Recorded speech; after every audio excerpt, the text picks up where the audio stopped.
자, 서울과 경기의 투표 성향이 완전히 판이하다. 이런 지금 이 보도가 잇따르고 있습니다.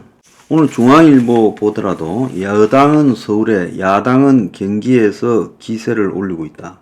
서울 정당 지지율은 국민의힘이 36, 민주당 35인데 경기 인천 정당 지지율은 국민의힘 30, 민주당 40입니다. 그런데 여기서 인천을 빼더라도 인천은 비슷하다고 나오는 것도 많아요. 경기에서 굉장한 차이가 나고 있다라는 것은 지금 확연하게 드러나고 있습니다.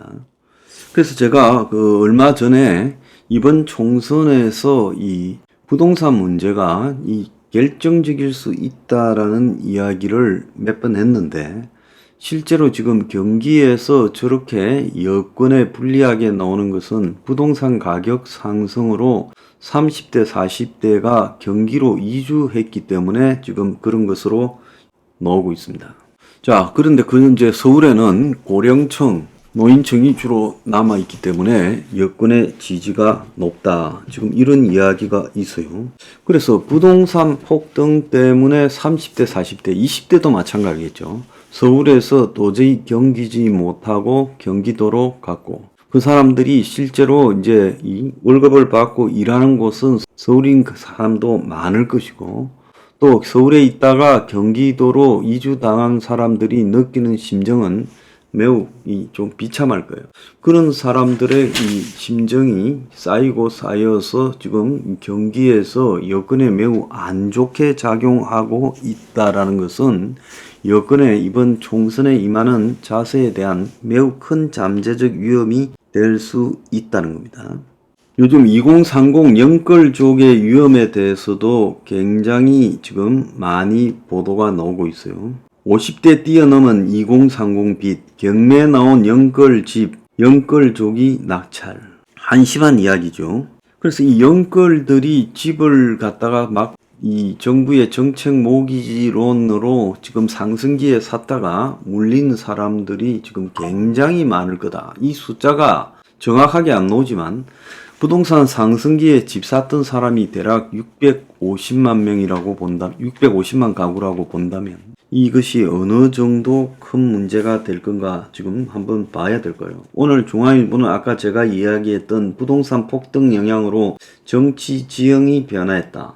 민주당 지지자가 많은 3040이 경기도의 집중으로 지금 이주하게 되고 서울에는 고령층이 남아지면서 정치 지형이 달라졌다는 거예요. 그런데 중요한 것은 서울은 여건이 선전하면 반반 정도 해도 여건은 굉장히 큰 성공이라고 볼 거예요. 문제는 경기도가 이렇게 가면 싹쓸이가 될 수 있다는 겁니다.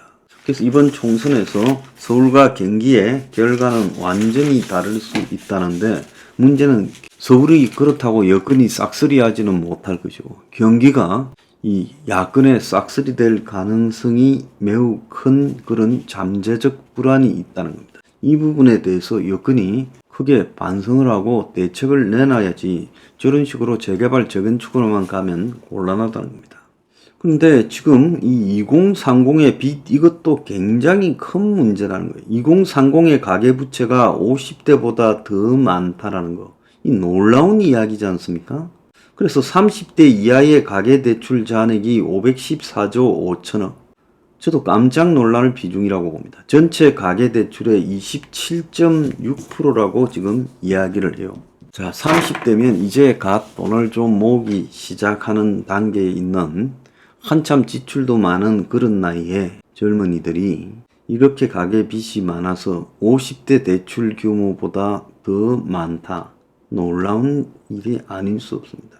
지금 이런 2030들이 경매장을 찾아서 집 살려고 한다. 그러니까 영끌족이 지금 놓친 부동산을 또 영끌족이 경매로 사는 일이 벌어지고 있다는 겁니다. 또 다른 한편에서 우려스러운 일은 오늘 한 언론 보도 빚으로 막았던 경제위기 채무자 도산으로 돌아왔다. 2023년 빚을 감당하지 못해 채무조정을 신청한 채무자가 폭증했다. 소득은 정체된 반면에 금리와 물가가 치솟았기 때문이다. 대출로 유예한 자영업 불황은 도산의 증가로 돌아왔다. 자, 그동안에 빚을 돌려막기 해서 유예된 자영업자 불황이 이제 집단 도산으로 돌아오고 있다라는 보도가 나왔습니다. 이런 직업불능에 빠진 채무자 폭증이 올해 한 해로 끝날 게 아니라 보통 이 파탄에 빠진 사람이 채무 조정하기까지 2, 3년이 걸린다는 거예요. 자, 지금 금리가 계속 올라온 속에서 지금 채무 조정 파산 단계로 가는 사람들이 굉장히 늘어날 걸로 추정되고 있습니다. 지나치게 쉬운 대출이 사태를 악화시켰다는 거예요. 대부분의 직업불능 채무자들은 상당 기간 돌려막기를 하며 규모를 키우고 버티면 버틸수록 채무는 늘어나고 금융기관이 또 추가 대출을 해주고, 그래서 추가 대출은 뿌리칠 수 없는 유혹으로 다가오고 심지어 회생 절차 중인 채무자에게 대출을 내어주기도 하고, 회생 과정 중인 채무자가 소해소 생계비를 제외하고 모든 소득을 이미 채무 변제에 투입하고 있기 때문에 추가 대출은 채무자를 또 직업불능에 빠뜨린다. 그래서 이런 식으로 지금 빚으로 막아오다가 이제 한꺼번에 집단 도산하는 이런 지금 계절이 오고 있다. 이거 참 끔찍한 일이라 봅니다. 자, 이 모든 것들이 선거에 영향을 미칠 수 있으니까요. 정부가 그야말로 지금 이런 국민적 상황을 이해하는 정책에 집중해야 된다라는 충고를 하고 싶습니다. 자, 오늘 그 매경 칼럼은 영끌 권하는 달콤한 정책 대출이라는 논설위원 칼럼에서 가계부채 비상이라면서 특례 보금자리론 이어 저금리 신생아 대출 시행, 집값 부양용 영끌 부채질 안 된다라고 말하고 있습니다. 자, 그걸 갖다가 보여주는 게 12월 가계대출 동향에서 가계대출 전가폭 줄었지만은 주택담보대출은 5조 2천억이 늘었고 작년에 주택담보대출은 45조가 급증했습니다. 특례 보금자리 등 때문이라고 합니다.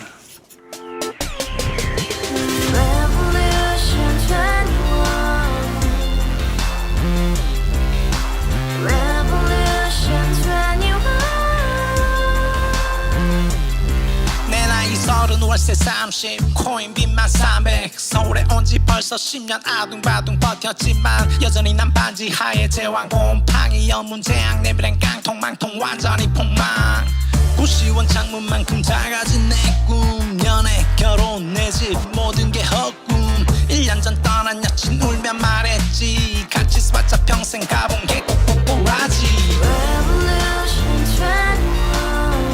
가바후스 700 나도 소유주 가바후스 700 나의 소주 택시기사 우라부지 마트 캐셔 울어무니 우리 집안 다 털어봤자 후줄 그래 개선민 내미래 거기서 팍 끝난 거지 팍 더 이상 노력 따윈 괴물이 스펙 찾아서 말리 비오는 날 알바 잘려 맨날 학원 날 개쳐 발려 밤비 내리는 양화대교 홀로 걷고 있을 때 현수막에 아로 새겨진 평당 700짜리 아파트 다같이 소리 질러 혁명 21 가바후스 700 나도 소유주 가바후스 700 나의 소주